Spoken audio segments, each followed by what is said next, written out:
हाँ जी, आज ये जो गवाही होने लगी है बहुत बड़ी गवाही है। अभी मैं चाहता हूँ कि ये खुद बयान करेंगे, फिर मैं तफसील अगर इन्होंने ना ठीक बताई तो फिर मैं तफसील इसकी बताऊंगा आपको। जानते हैं इसको? कितने लोग जानते हैं? हाथ खड़ा करेगा। 2 3 लोग जानते हैं जो इनके रिश्तेदार हैं। आसफ टाउन 2 में यूनाबाद 2 में हमने एक इबादत शुरू की थी, वो इनके घर में शुरू हुई थी। फिर किसी वजह से वो बंद कर दी गई। फिर दोबारा खुदावंद ने मुमकिन किया और ये वापस इस चर्च में आए। जमील इसका नाम है। अभी जमील से बात करते हैं कि खुदावंद ने इसकी ज़िंदगी में कौन सा जलाली काम किया है जिसकी ये गवाही देना चाहते हैं। आए जमील से बात करते हैं। बेटा केक नीचे नहीं गिराना,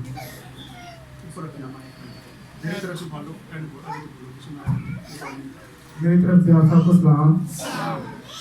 मेरी भाई कुछ इस तरह कि मैं ड्राइवर हूँ और गाड़ी चलाता हूँ। मैं सेलवान की गाड़ी चलाता था और उनके साथ मैं काम करता था। और तकरीबन 3 बजे का टाइम था और मैं गया रास्ता देखने के लिए और काफ़ी कहा था बड़ा। उसमें से गया, मैंने अपने लड़के को कहा कि मेरा शिगिर था, मैंने उसको कहा क्या बोले ऐसा करे रास्ता लेके। वो कहने लगा साहब मुझे बहुत नींदर आ रही है, आप ऐसा करें खुद ही चलिए। और मैं खुद ही गया, काफ़ी कहा था। उसके पीछे मैं अकेले ही गुजर के गया।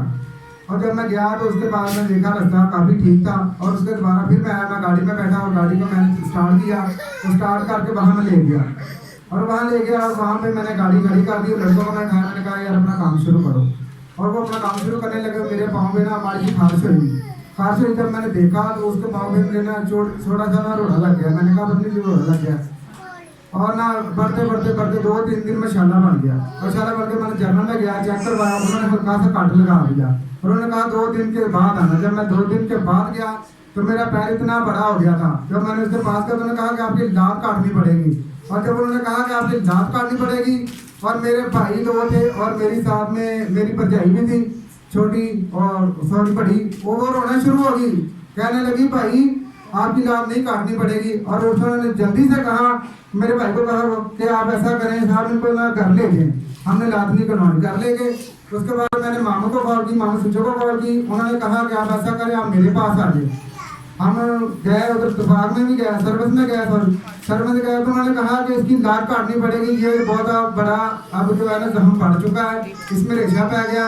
और इसमें जो 5 उंगलियाँ थी ना वो उनकी हड्डियाँ नजर आती थी और उनका जो है ना वो नाड़े में नजर आती थी। बिल्कुल है ना रेशा पड़ता थी, बहुत काफ़ी बड़ा था। और मैंने मामले का मैंने कहा यार ऐसा करें, मुझे बहुत तकलीफ होती है तो आप ऐसा करें लात कटवा दें। और 10 दिन और 20 दिन में सोया नहीं था। फिर उन्होंने वालिद साहब के बात की, वालिद साहब ये जमीन की लात ऐसा आ गई है तो आप ऐसा करें दुआ करें। और उन्होंने दुआ की, मुझे सुकून है। और फिर उसे एक और हॉस्पिटल लेके गए। उन्होंने कहा नहीं इसकी फिर लात नहीं काटनी पड़ेगी।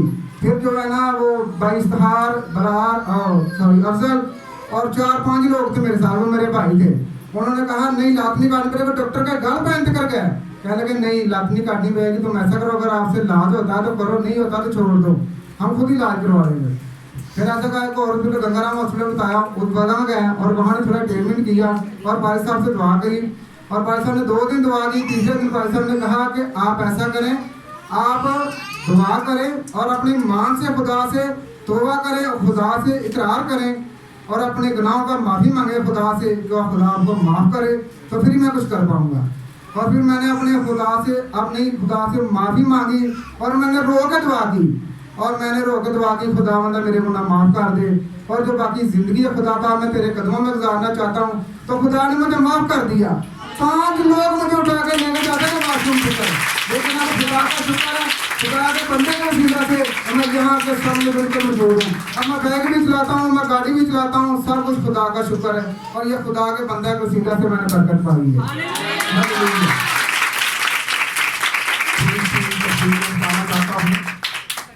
पहले तो इसको ये नहीं पता था कि पाँव पे हुआ क्या।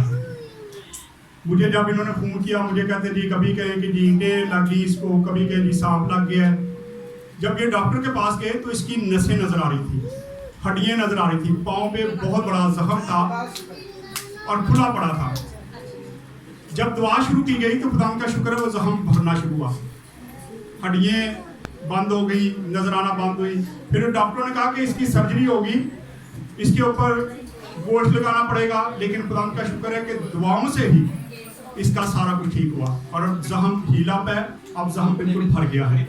3 हॉस्पिटल्स में इसकी टांग के लिए कहा गया था ये टांग काटनी पड़ेगी, लेकिन खुदा मौजूद का खुदा है।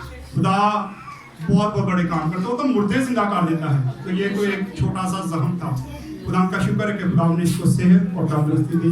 हम खुदा के शुक्रगुजार हैं।